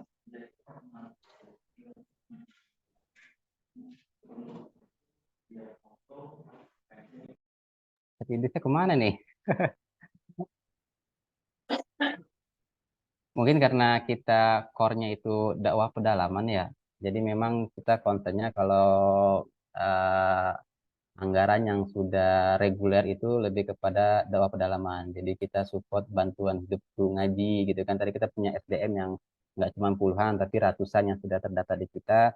kita lebih ke sana sih, support. Tadi makanya ada istilah dibilang di awal itu mukafaah ya. Kalau aneh sih ke para dai nyebutnya nggak ke mukafaah ya, aneh sebut bulanan aja gitu. Artinya supaya ini bukan suatu hal yang tidak merusak lah keikhlasan mereka dalam berdakwah. Nah, program inilah tadi pengiriman guru ngaji ini yang menjadi core dari Dewan Dakwah sendiri. Jadi kalau ada dana masuk ya kita kurang lebih akan mengarahkan atau mendirect untuk support di program tersebut. Oh, berarti ini ya Ustadz ya, hampir sama dengan PPPA Darul Quran yang memang ada program pesantren tahosus itu yang untuk khusus untuk anak-anak yatim dan duafa, yang di situ semuanya gratis dan ketika ada Yatim duafa aja, anak-anak nggak bisa. Masya Allah, anak antum mah kedakunya aja Ustadz, bukan yang di program PPPA. Oh, boleh. Kalau untuk Lasnas dari PPPA-nya ini ada program khusus dari selain rumah tafid kan ada tahosus. Nah, memang ketika saya tanyakan pendistribusiannya itu dimaksimalkan untuk program pesantren tahosus itu. Selain selebihnya kalau ada untuk yang lain mungkin ke pesantren daku secara umum. Oh, jadi kalau di Dewan Dakwah ini lebih ke dakwah pedalaman tadi tentang bagaimana mensupport guru-guru ngaji, entah itu mukafaat ataupun kita sebut bisyara dan sebagainya, termasuk pengembangan dakwah tentang Quran itu di pedalaman, gitu ya. Betul, Ibu. Itu jadi pendistribusian dana yang diutamakan gitu ya. Kalau untuk program ini pemberdayaan ekonomi, ada nggak? Yang distribusi yang konsumtif ya, yang ekonomi gitu. Ada nggak ininya, programnya? Kalau program pemberdayaan ekonomi tentu ada, Ibu. Karena kan kita mengikuti dengan aturan undang-undang budget yang memang harus ada dan Kemenak. Itu ada. Tapi memang beda, tidak jadi fokus utama seperti dakwah gitu. Tapi memang dilaksanakan. Tahun ini kebetulan beberapa rencana memang disusun untuk memberdayakan masyarakat secara ekonomi. Selain itu pemberdayaan ekonomi juga diharapkan jadi penguatan para dai ketika nanti mereka di lapangan. Jadi setelah dakwahnya sudah, Qurannya sudah, harapannya pemberdayaan ekonomi juga menjadi sokongan gitu baik bagi mereka dan juga bagi para binaan. Nah, salah satu program pemberdayaan kita itu ada di NTT, itu yang memang sudah Mas Alfian pasti sudah hafal, itu program madu dan juga rumput laut gitu. Yang dari situ sampai rumput laut itu sudah bisa membiayai Akademi Dakwah Indonesia di NTT kayak gitu. Itu mungkin Ibu. Kalau itu yang secara konsumtif ya Mbak ya, pendistribusian secara konsumtif. Kalau yang pendistribusian dana zakat yang produktif ada Mbak? Itu yang produktif yang Iya, produktif tadi yang madu dan rumput laut ya. Kalau yang konsumtif nih gimana ya?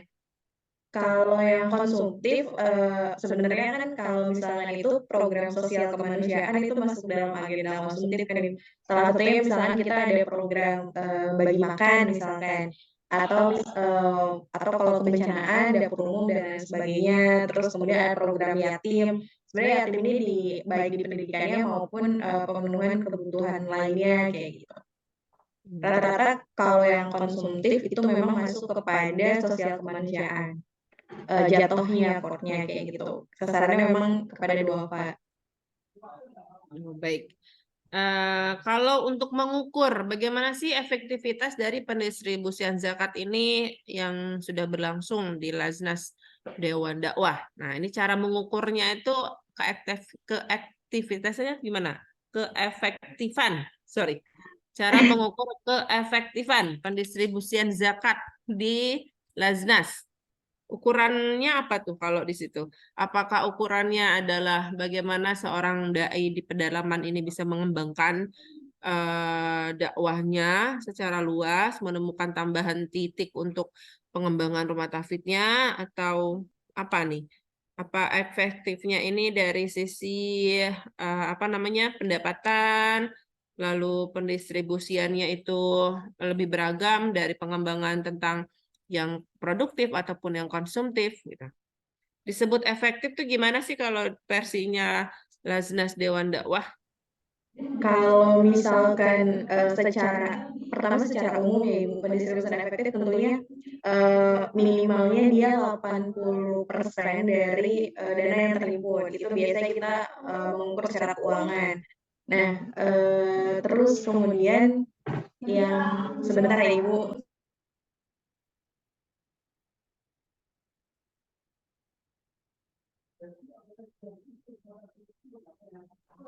Jadi yang pertama itu diukur dengan secara penyempurnaannya tentunya yang tadi saya bilang 80%-nya.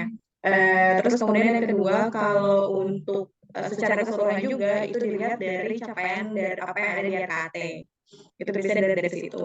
Kemudian kalau untuk yang dakwah, sebenarnya suka ada selentingan yang nanti Ustaz Idris lah bisa menjelaskan itu. Tapi biasanya kalau yang dakwah dilihat dari programnya mereka. Jadi bukan dilihat dari banyaknya binaan karena tentu masyarakat para dai itu beda-beda ya Ibu. Ada yang ditempatkan di mualaf gitu yang belum mengerti sama sekali, ada yang memang ditempatkan di daerah-daerah yang masyarakatnya sudah paham, tinggal misalkan baca Al-Qur'an diperlancar. Nah, tahun ini insya Allah dalam program dakwahnya dibuat lebih terukur.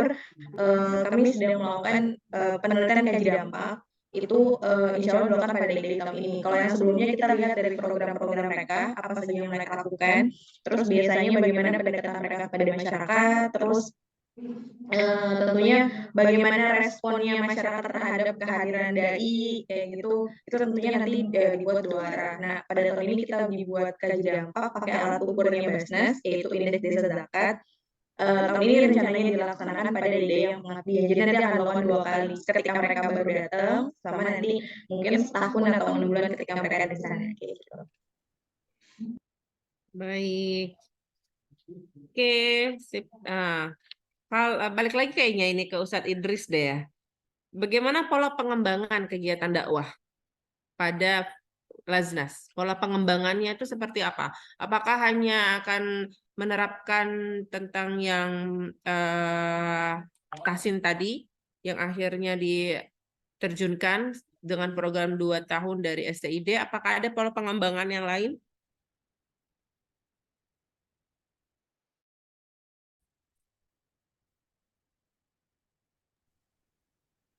Apa tadi ada diskusi sama bagian SDM nyamperin Oke, ke Ustaz. ruangan.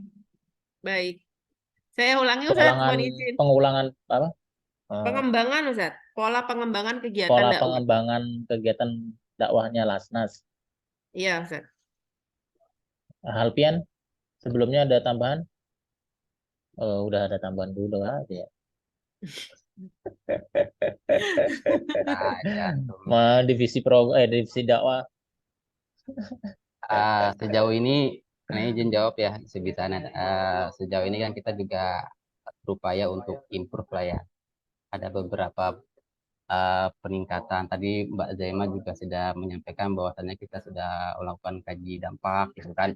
Sedangkan parameternya juga secara bertahap juga berubah gitu. Kita yang awalnya hanya berapa poin nambah gitu. Mulai dari tersedianya sarana pendamping keagamaan di situ bagaimana, tingkat pengetahuan agamanya masyarakat seperti apa peningkatannya, kemudian tingkat aktivitasnya gimana, apakah di masjid itu sudah mulai berjamaah atau enggak, apakah partisipasi masyarakat dengan keagamaan itu meningkat, itu nanti kita akan menjadi tolak ukur. Nah, untuk mengacu kepada peningkatan tadi, upaya peningkatan lah dari segi dakwah.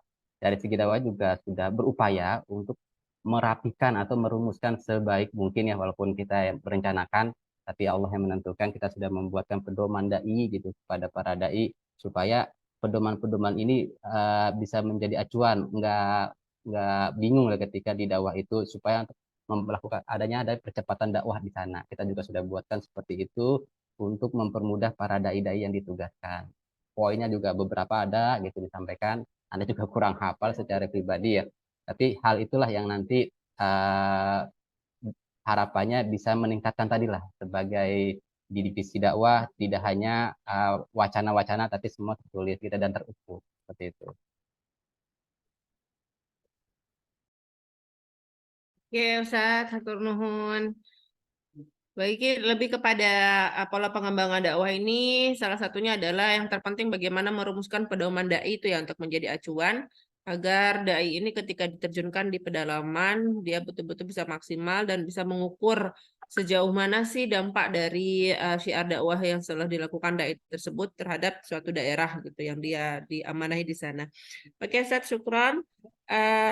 Ini karena sebentar lagi mau zuhur, ada satu pertanyaan lagi. Kalau yang lainnya, Pertanyaannya nggak diganti. Ini orang fundraising di depan saya nih. oh udah ada ya. Udah ada orang fundraisingnya ya. Pak siapa Sat Ramadana ya? Udah ada, Iya. alhamdulillah. Nah, kalau terkait tentang mitra lembaga dan jaringan, jaringan internal ataupun eksternal itu, bagaimana cara menjaga komunikasi? Komunikasi dengan mitra lembaga atau jaringan internal ataupun eksternal gitu. Bisa diulang, Bun, soalnya tadi baru masang headset beliau. Oke, mohon izin. Ahlan Mas Ramadana, mohon maaf ya mengganggu aktivitasnya tadi lagi di audit ya. Iya, kebetulan. Oke, begini Mas Ramadana, Ya. terkait tentang fundraising tadi strategis sudah ada jawaban dari Ustadz Idris ya. Kalau saya mau menanyakan terkait tentang bagaimana cara menjaga komunikasi dengan mitra lembaga atau jaringan secara internal ataupun eksternal gitu. Karena info yang saya dapatkan saat ini ketika Laznas Al-Azhar Peduli Umat itu juga mengalami penurunan, akhirnya yang ditingkatkan adalah jaringan internalnya gitu. Jaringan internalnya itu ditingkatkan bagaimana donasi itu menjaring betul-betul dari internal, entah itu semua yang berhubungan dengan YPI Al-Azhar dan Laznas Al-Azhar dan ya internal dari Al-Azhar itu sendiri. Kalau di Dewan Dakwah ini bagaimana ya komunikasi dengan mitra lembaganya, dengan jaringannya internal dan eksternal? Baik, sepertinya menjadi hal yang lumrah juga seperti lembaga lain bahwa Dewan Dakwah ataupun Asas Wondo juga melakukan itu untuk mengkomunikasikan kepada keluarga besar Dewan Dakwah ya.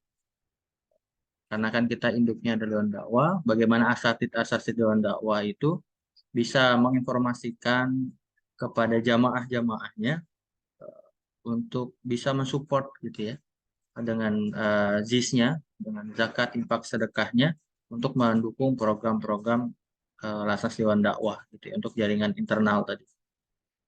Karena Dewan Dakwah ini kan karena tadi basisnya adalah para asatid yang mempunyai jamaah, itu yang kita manfaatkan, kita sosialisasikan kepada Dewan Dakwahnya atau para asatidnya.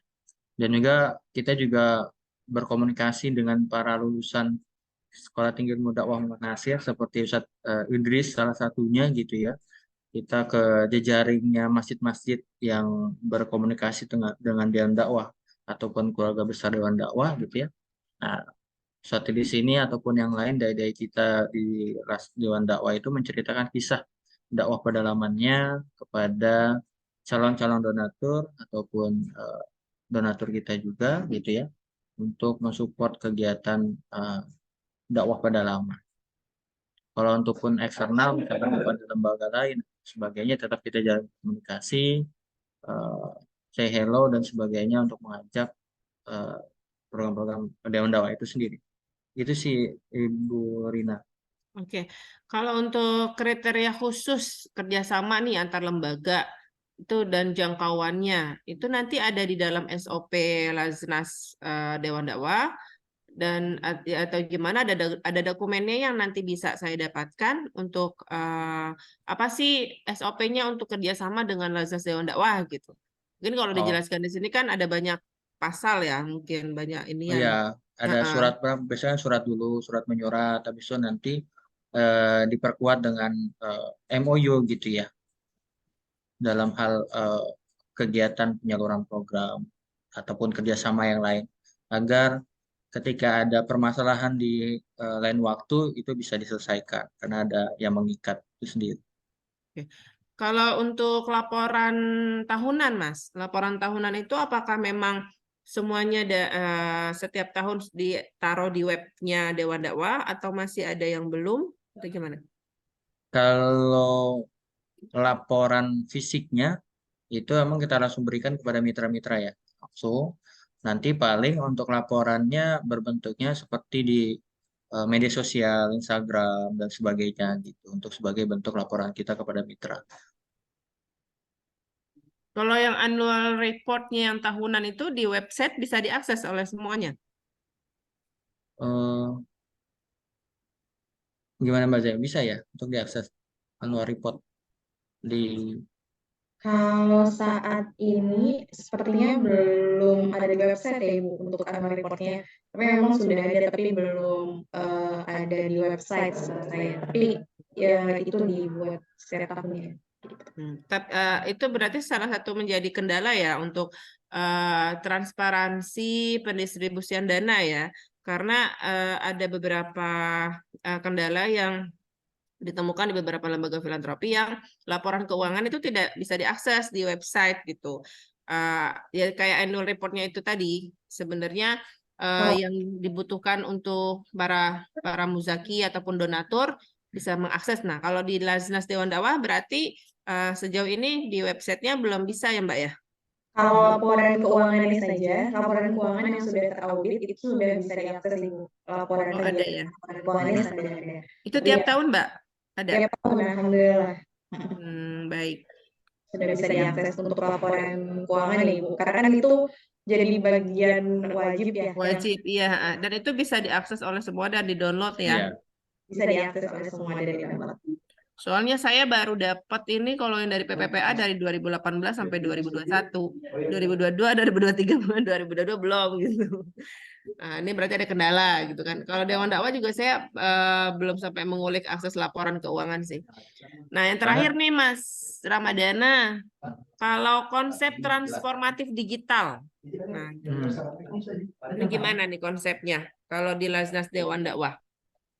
Baik, dulu sebenarnya kita sudah ada web juga, cuman akhirnya dirubah sekarang lebih baik lagi ya visualnya dalam kemudahan berdonasi gitu ya. Sekarang bisa dilihat di webnya kita dalam hal penggalangan dana di Laznas Dewan Dakwah gitu ya. Kita juga mengajak ke para masjid-masjid yang sedang pembangunan gitu ya untuk bisa ikut serta dalam campaign kita gitu ya di situ dan juga dari mitra-mitra kita yang ada di keluarga besar Dewan Dakwah gitu ya ingin ikut kontribusi untuk jadi ini jadi umum webnya dan bisa mengajukan gitu ya untuk membuat campaign di Laznas Dewan Dakwah dengan tadi ada SOP terlebih dahulu, ada penanggung jawab gitu ya, ada formulirnya dulu diisi gitu ya untuk bisa melakukan campaign gitu ya di web. Jadi karena di situ sudah banyak kemudahan untuk bisa berdonasi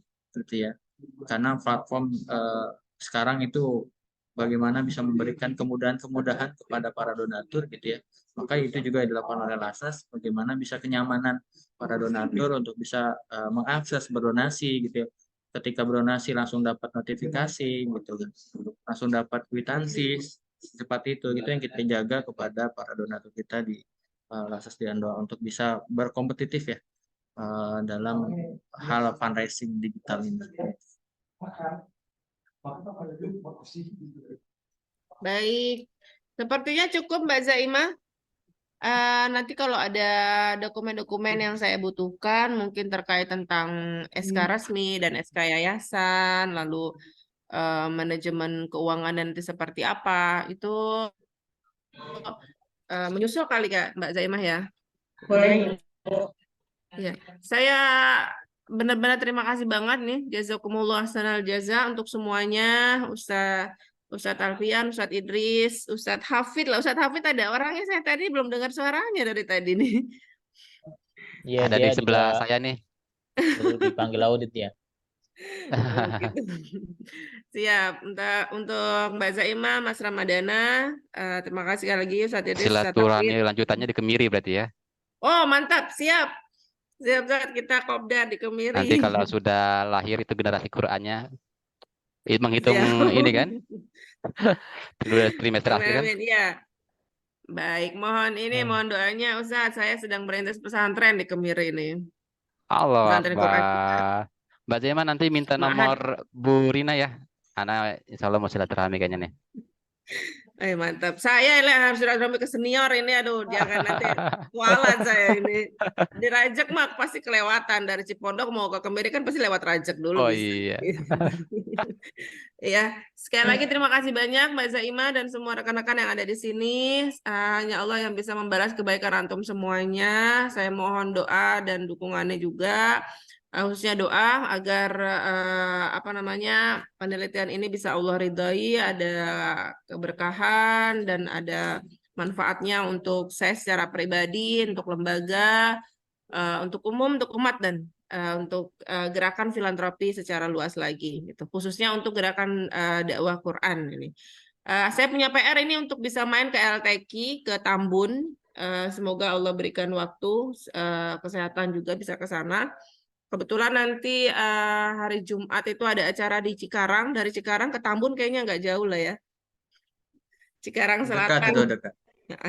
ke daerah Tambun. Nanti di sana saya menemui siapa ya? Nanti minta kontaknya ya Mbak Zaimah.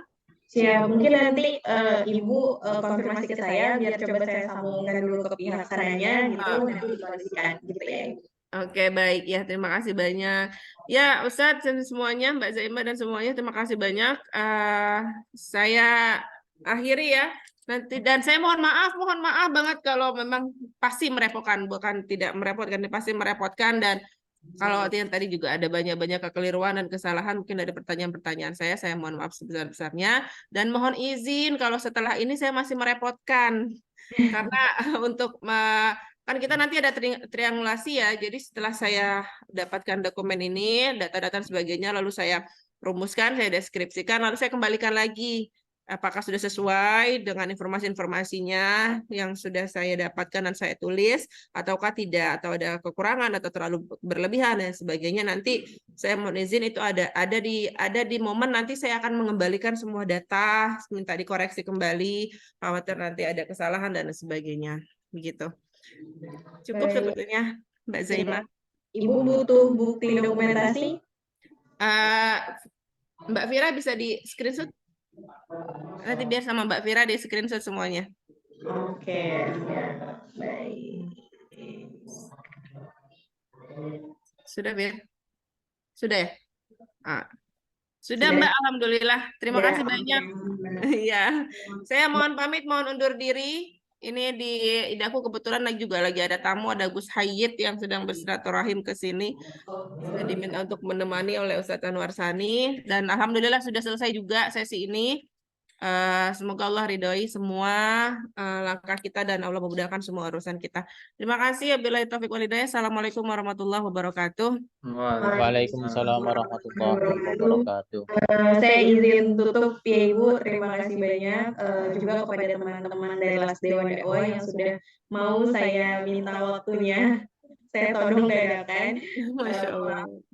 Kepada Ibu Rina karena kita baru bisa menyempatkan waktunya saat ini gitu, semoga disertasinya juga cepat selesai. Itu pasti Dede bayinya tuh pinter tuh nanti, soalnya Amin. ibunya lagi kerjain disertasi. Baik teman-teman, mungkin itu saja saya sebagai pembawa acara pada hari ini. Mohon maaf jika ada kekurangan. Kita tutup dengan kafaratul majelis.